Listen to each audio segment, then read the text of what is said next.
How to fix unable to load friends in the Roblox. So let's start. So first of all you have to log in into your Roblox. Now from here you have to log out. For that you have to click on this gear icon that is in the top right corner, and from here you have to log out from your Roblox. So once you log out from your Roblox, here is the login page. From here you have to add your username, email and the phone number, and also add the password. Now from here you have to again log in into your Roblox. So once you again log in, here you have to click on these three dots that is in the top right corner, and from here you have to go in the setting of your Chrome. So once you are in the setting, here is the option of the reset setting, you have to click on it. Now from here you have to go in the restore setting to their original defaults, you have to click on it.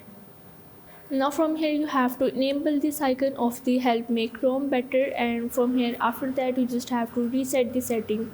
Now what happens once you reset it, it will reset some of your Chrome setting and disable the extensions and delete the cookies.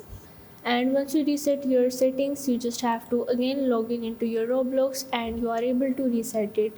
So this is how you can fix the unable to load friends in the Roblox. So if this video helped you out, make sure to like and subscribe the channel, and see you in the next video.